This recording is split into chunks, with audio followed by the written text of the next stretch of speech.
If your mind took instructions from you, would you create anxiety? Just do the simple sadhana, all of you. You can't do any other yoga. You will see, half your anxiety will start settling down. If your mind took instructions from you, would you create anxiety? No. So don't look for answers elsewhere, elsewhere, elsewhere. It is just that your own physiology and your psychological patterns not taking instructions from you. The system is made in such a way, if you hold your hand like this, it'll work one way. If you do like this, it'll work another way. If you do like that, it'll work another way. It's a phenomenal process. It's a phenomenally complex machine. One needs to pay a certain level of attention to be able to use it for what it is designed for. Otherwise, it'll get itself messed up.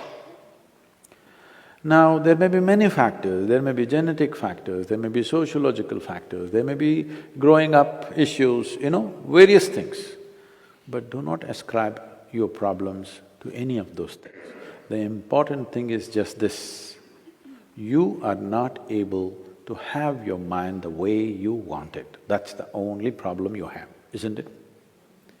The moment you ascribe it, I'm like this because my father was like that, I'm like this because my grandfather's genetics were not okay, you're finished.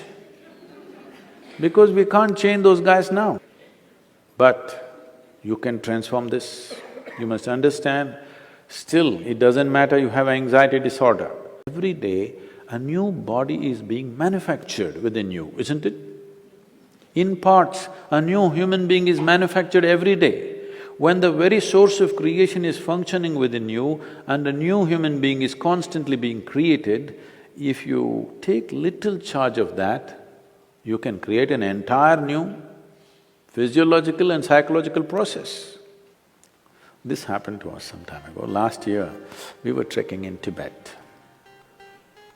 I was in a tent. I was doing some work and another person was cutting an apple. One of these porcelain knives these days. So the other person around says to this person, "It's a very sharp knife, be careful." It irritates me a bit. I look like this because he's a grown man. If he's a child, it's different. Then we have to watch how he uses the knife. It's a full-grown man and a knife is supposed to be sharp. If it's not sharp, why do you call it a knife? So I ignored it and continued to work. In another 2 minutes, she says again, "It's a very sharp knife, be careful." I said, "Come on, he's a full-grown man, leave him alone, he knows how to use this knife. This stupid knife can't he handle? It's not some earth-moving machinery or spacecraft or something that he doesn't know how to handle. It's a knife." She says, "No, Sadhguru, it's a very sharp knife." In another 2 minutes, she whispers to him, "Please be careful, very sharp." And in another 2 minutes, he cuts his finger. Then I give up, okay. This is all that's happening. This is all that's happening with life. You have an intellect for which you don't have a stable enough platform. Or in other words, you have a sharp knife, a very sharp knife in a very sharp knife in your hand, but your hand is not steady. Please see, it's your own mind which is causing all this pain, isn't it? Yes or no?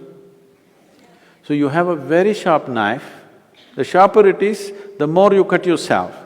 So we don't have to blunt the knife, we just have to have a steady hand, isn't it?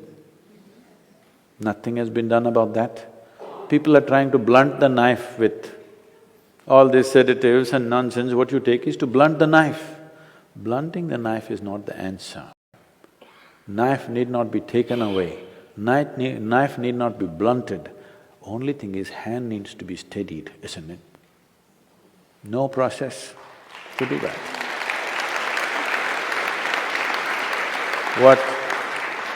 What inner engineering means, what yoga means union, okay? The word yoga literally means union. This is the first form of union. Your right and left. This is called as Pingala and Ida in yoga, the masculine and the feminine within you.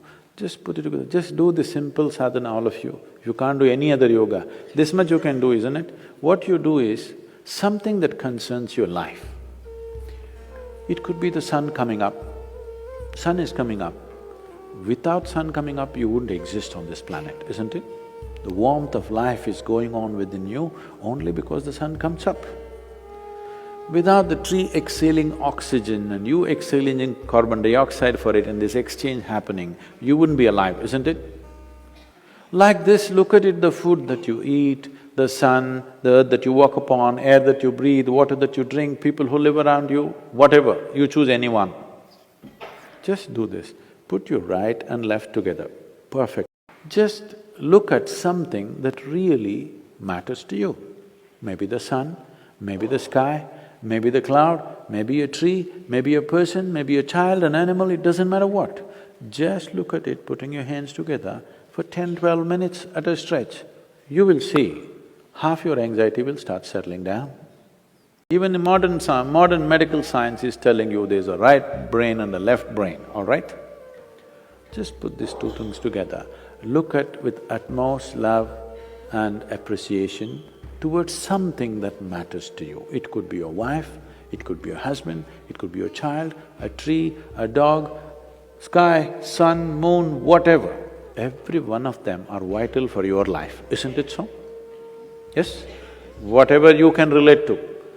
Putting these two things together, just look at them with utmost pleasantness that you can generate, recognizing how important they are for you. Many things will change.